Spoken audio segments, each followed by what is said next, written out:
You can't escape death, no matter how hard you try.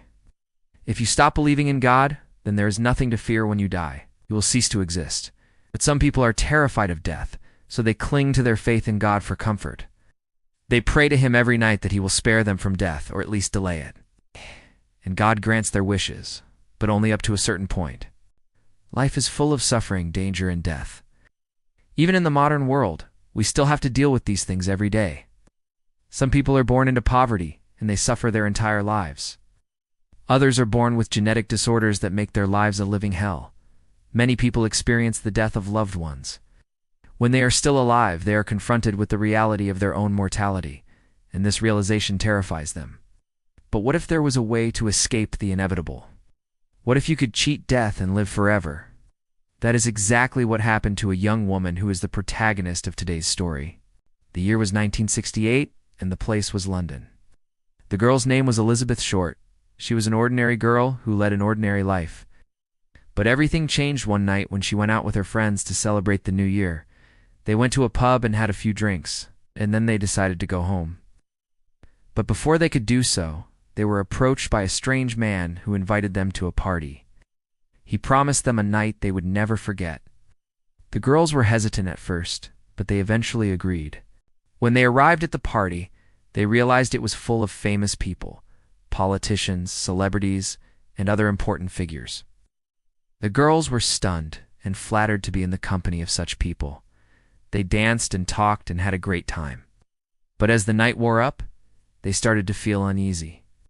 They couldn't shake off the feeling that they were being watched, judged, and scrutinized by the mysterious host. He was a tall, handsome man with a charming smile and a charismatic personality. But there was something about him that made the girls uncomfortable. They couldn't put their finger on it. They just felt that he was hiding something. After a while, they decided to leave. They thanked the host for the invitation and said goodbye. But as soon as they stepped outside, they heard a scream. It was the host. He was standing by his car and shouting for help. His face was pale and his eyes were wide with terror. He told the girls that someone had broken into his house and was threatening him and his family.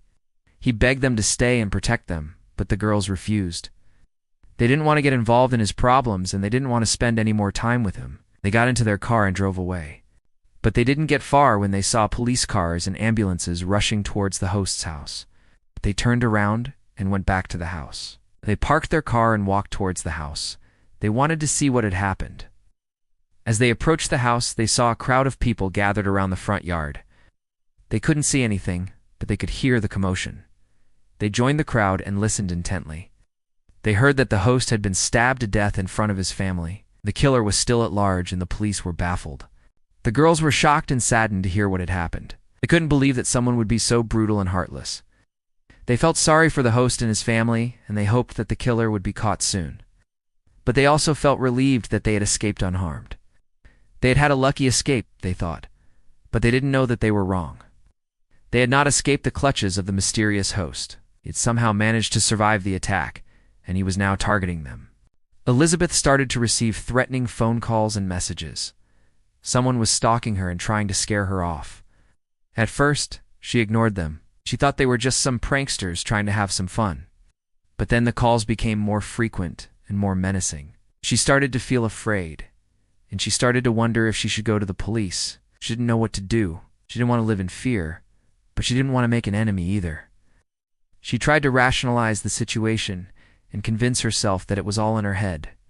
Maybe she was just imagining things, she thought. Maybe the host was not really after her. Maybe the calls were just some coincidence. But deep down, she knew that she was in danger. She could feel it in her bones. One night, she was at home alone when she heard a knock at the door. She froze. She knew who it was. She knew that the host had found her. She didn't move. She didn't make a sound. She didn't even breathe. She stayed still until the knocking stopped. Then she slowly opened the door. No one was there. She looked around, but she saw nothing. She closed the door and locked it. She tried to call the police, but the line was dead. She was trapped. She was alone. She could hear footsteps outside her house. She could hear someone trying to break in. She could hear someone screaming her name. She could hear someone saying that he wanted to talk to her. She could hear someone saying that he wanted to explain something to her. But she didn't want to listen. She didn't want to hear anything. She didn't want to see anyone. She just wanted to hide and hoped that the nightmare would end soon. But it didn't. She woke up in a cold sweat. She was shaking. She was crying. She was gasping for air. It had been a dream. Just a dream, she thought. Thank God it was just a dream, she whispered. But as she looked around, she realized that it wasn't just a dream. Her room was a mess. Her bed was on the floor. Her closet was open. Her dresser was overturned. Her books were scattered on the ground. Everything was destroyed. And then she saw something that made her scream. On her wall, written in blood-red paint, was a single word: run. She didn't know what to do. She didn't know where to go. She didn't know who to call. She didn't know who to trust.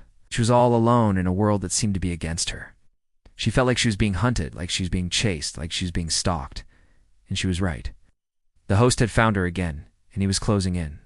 She ran out of her house and into the street. She didn't know where she was going, but she kept running.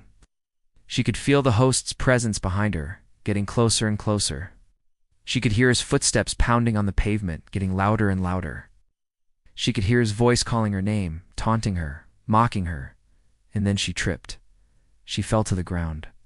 She scraped her knees and cut her palms. But she got up and kept running.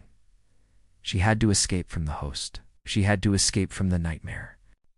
But as she ran, she saw something that made her stop. In front of her was a dark alley.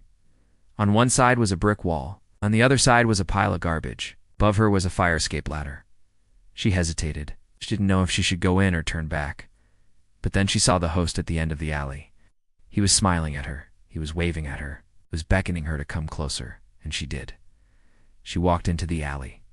She walked towards the host. She walked towards her doom. And then she woke up again. She was lying on her bed. Her room was in order. Her closet was closed. Her dresser was right side up. Her books were on the shelf. Everything was fine. But she wasn't fine.